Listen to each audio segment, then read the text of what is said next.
First question that we are going to answer tonight is to please explain Ecclesiastes chapter 6 and verse 2. So if you would, go ahead and turn in your Bibles to Ecclesiastes chapter 6. Actually, we'll be starting in chapter 5.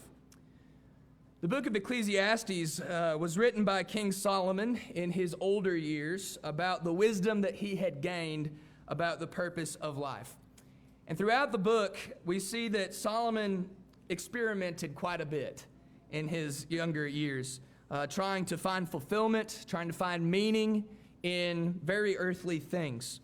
And the conclusion that he reaches, it's repeated throughout the book, but it's stated for the first time in Ecclesiastes chapter 1 and verse 2. It says, "Vanity of vanities, all is vanity."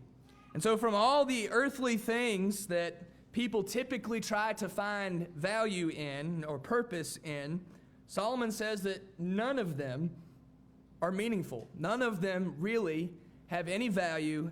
They are not worthwhile. They are all vain. And the whole context from about Ecclesiastes 5 and verse 8 through Ecclesiastes 6 and that whole chapter is about the vanity of earthly riches. And most of what it boils down to is a lack of permanence of physical things. In chapter 5 and beginning in verse 13, it says, "There is an evil which I have seen under the sun, riches kept for their owner to his hurt. But those riches perish through misfortune. When he begets a son, there is nothing in his hand. As he came from his mother's womb, naked shall he return, to go as he came, and he shall take nothing from his labor, which he may carry away in his hand." So the common saying that we have today is actually biblical, that you can't take it with you when you go. And that's exactly what Jesus said as well in the Sermon on the Mount in Matthew chapter 6 and verses 19 through 21. He said, "Do not lay up for yourselves treasures on earth, where moth and rust destroy, where thieves break in and steal, but lay up for yourselves treasures in heaven, where moth and rust do not destroy, where thieves do not break in and steal. For where your treasure is, there your heart will be also." And so the main idea is that physical things, material things are temporary, but spiritual things are eternal. And that knowledge should fully inform where our priorities are. But that's not to say that we can't enjoy material things to a certain extent. That's what Solomon goes on to say, staying there in Ecclesiastes 5 and picking up in verse 18. He says, "Here is what I have seen. It is good and fitting for one to eat and drink and to enjoy the good of all his labor in which he toils under the sun all the days of his life, which God gives him. For this is his heritage. As for every man to whom God has given riches and wealth and given him power to eat of it, to receive his heritage and rejoice in his heritage and rejoice in his labor, this is the gift of God. For he will not dwell unduly on the days of his life, because God keeps him busy with the joy of his heart." And so, while we have physical blessings, it's important that we're grateful and we're appreciative of them, that we recognize where it is that they come from, and that we're thankful for our physical blessings. And as we are mindful of those things, it should remind us that God doesn't only give us physical blessings, but he also gives us all these spiritual blessings through his Son. The text says that we should enjoy the good of our labor. That is, that we should enjoy the results of hard work.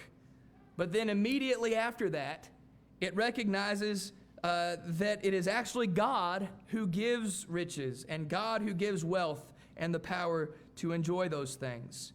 And then Ecclesiastes 6 verses 1 and 2 is kind of a contrast to what we just read. You might notice some similar language between what we just read and the first two verses of chapter 6. It says, "There is an evil which I have seen under the sun, and it is common among men.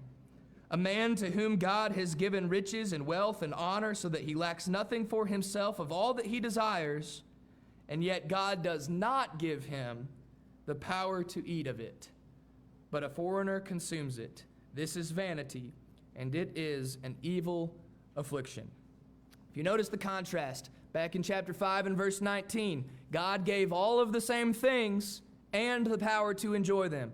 Chapter 6 and verse 2, God gave these things, but not the power to enjoy them. And it happens sometimes throughout human history that people come into a great deal of wealth, and then it's gone before they can do anything with it. Those blessings are still from God, but whether from misfortune or from bad business decisions or from robbery or from war or from whatever else, that wealth that is from God disappears. And that's just another example of the things that have already been talked about in the context, that material things are always going to be temporary. Job, I think, is a perfect example about what Solomon is talking about. In Job chapter 1 and verse 3, we're told that Job was the greatest of all of the people of the East. But through no fault of his own, all of his physical possessions came to be taken by foreign raiders. The Sabaeans took his oxen and his donkeys. The Chaldeans took his camels. The rest of his possessions were destroyed. And what did Job say about those things? Chapter 1 and verse 21, he says, "Naked I came from my mother's womb, naked I shall return there.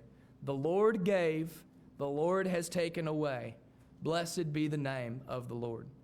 That's almost exactly what Solomon says in Ecclesiastes 5:13 through 17. And ultimately, the lesson is that physical blessings are nice, and we can learn from them, and we can benefit from them, but they aren't reliable, and they aren't permanent, and we shouldn't put our trust in them. We should not put our identity in them. Rather, as Solomon concludes the book of Ecclesiastes in chapter 12 and verses 13 and 14, he says we should fear God and keep his commandments, for this is the whole duty of man. For God will bring every work into judgment, including every secret thing, whether it be good or evil. So I hope that explains that verse.